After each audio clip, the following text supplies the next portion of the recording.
Hello again. I'm going to answer the seventh question. International relations has many different theories that try to explain how the world works, and two of the most common are realism and liberalism, and which focus on power, states, and diplomacy. However, there is another important theory that looks at global politics in very different way, and it is Marxism. So. Let's start with the core ideas of Marxist international relations theory. Marxism is based on the idea of Karl Marx, who believed that history is shaped by class struggle, the fight between the rich and the poor, and uh, like some assumptions of Marxism is the world is divided into two main groups. The rich, these are the powerful elites who control businessmen and government, and the working class, these are the people who work and industries in industries, but to but do not own them. So, economic inequality is the main cause of global conflict, not just political disputes. And capitalism creates imperialism, where powerful countries exploit weaker ones of resources and profit.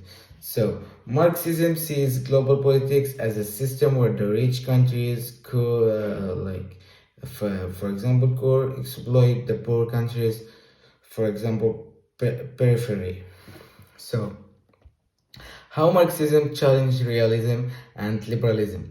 Both realism and liberalism focus on states, military power, and diplomacy, but Marxism offers a different view. Firstly, a critic of realism.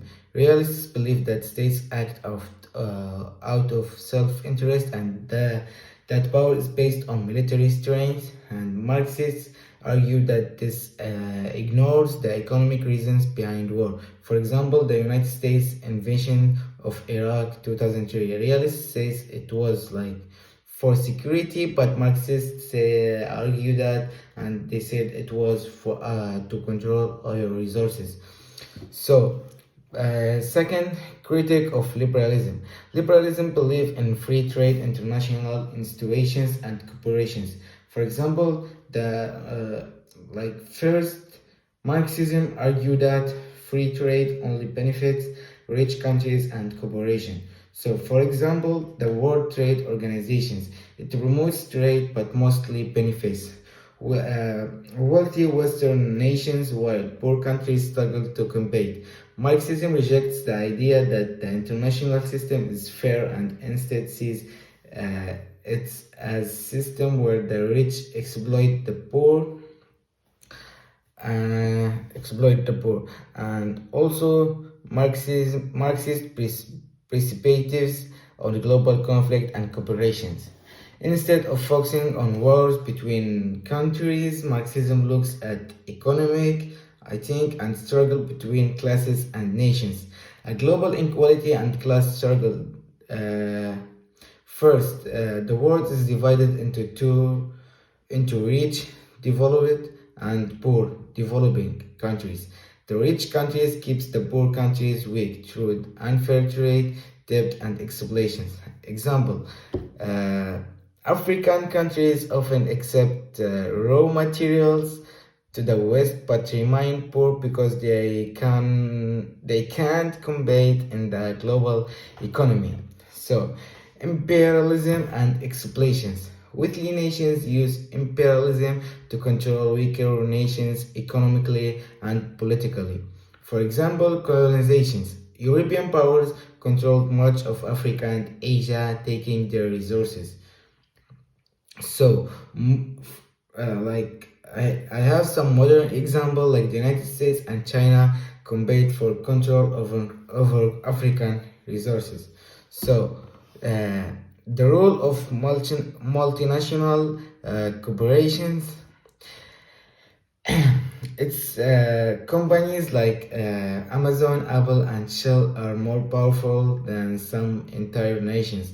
They use cheap labor in poor countries but make huge profits. For example, sweatshops in Bangladesh. Workers make clothes for big Western brands, but they are paid very little. Marxists believe that true global peace is only possible if economic exploitation ends. So, is Marxism still relevant today? Even though Marxism was developed in the 19th century, many of its ideas still apply today. So, firstly, economic inequality in the 21st century. The richest 100% of people control more wealth than the rest of the world combined. And for example, billionaires like Elon Musk have more wealth than some entire countries. And also, secondly, the role of global organizations. Institutions like the World Bank, International Monetary Fund claim to help poor countries, but often put them in the debt. For example, many African countries have taken loans from the IMF but struggle to buy them back. Social movements and resistance. Many anti-capitalist movements around the world are based on the Marxist ideas. For example, the Occupy Wall Street movement 2011 protested against economic inequality. Even though the world has changed, Marxist theory still helps explain why economic and social injustice continues. So, in conclusion, Marxist international relations theory provides a powerful alternative to traditional ideas like realism and liberalism. Thank you for watching. See you in the next question.